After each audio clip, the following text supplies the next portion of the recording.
11টার পরে জানাতে পারবো। কেন 11টার পরে?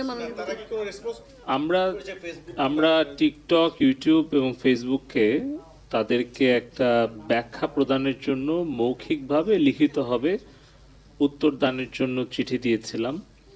সেখানে টিকটক আমাদেরকে আনুষ্ঠানিকভাবে তারা উত্তর দিয়েছে, রিপ্লাই দিয়েছে যে তারা মৌখিকভাবে এবং লিখিতভাবে উপস্থিত হয়ে জবাব দিতে চায় আগামীকাল।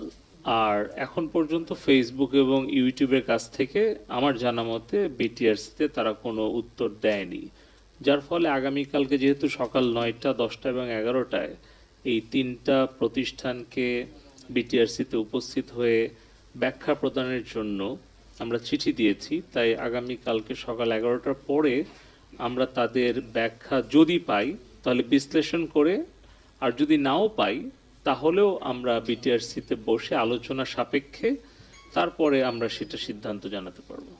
মাননীয় মন্ত্রী, একটা প্রশ্ন করতে চাই।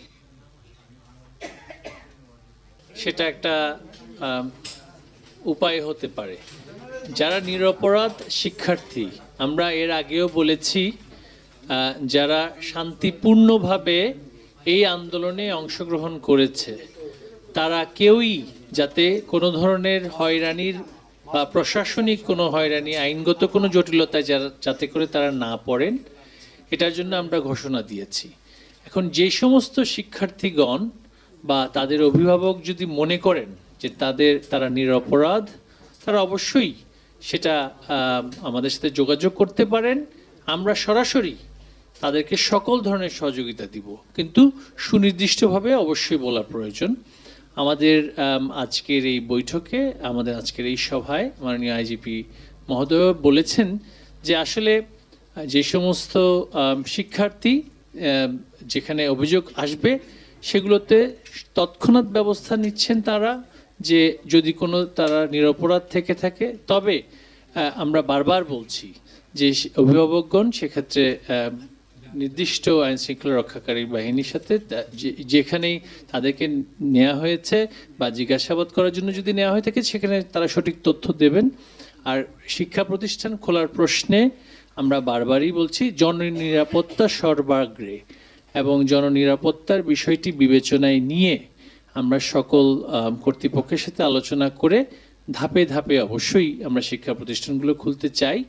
এবং প্রাথমিক শিক্ষার জন্য যে আমাদের বিদ্যালয়গুলো আছে, প্রাথমিক শিক্ষা প্রতিষ্ঠানগুলো, তার পরবর্তীতে মাধ্যমিক শিক্ষা প্রতিষ্ঠানগুলো, সেগুলো নিরাপত্তা ঝুঁকি নিরূপণের মাধ্যমে নির্ধারণ করা হবে। এই মুহূর্তে নিরাপত্তা ঝুঁকি নিরূপণ কিন্তু আমরা প্রতিদিন করছি এবং সেগুলো বিবেচনায় নিয়েই আমরা যথাসময়ে সেটা জানিয়ে দিব। সেটা নিরাপত্তা ঝুঁকি যদি কমে তখন সেটা আপনারা জানতে পারবেন কখন খোলা হবে। ইন্টারনেট যেহেতু সচল হয়েছে সেটাও আমরা বিবেচনা করছি, এবং আমরা বিশ্ববিদ্যালয়গুলোর সাথে ইতিমধ্যে আলোচনা করছি। বেসরকারি কিছু বিশ্ববিদ্যালয় ইতিমধ্যে তাদের যেই আমাদের বিডিএর যে ইনফ্রাস্ট্রাকচার সেটা অ্যাসেস করছে, সেটা আমরা যথাসময়ে জানিয়ে দিব। মাননীয় আইসিটি মন্ত্রী এইচএসসি পরীক্ষার বিষয়টাও আমরা যথাসময়ে জানিয়ে দিব। মাননীয় আইসিটি প্রতিমন্ত্রী যদি জানাতে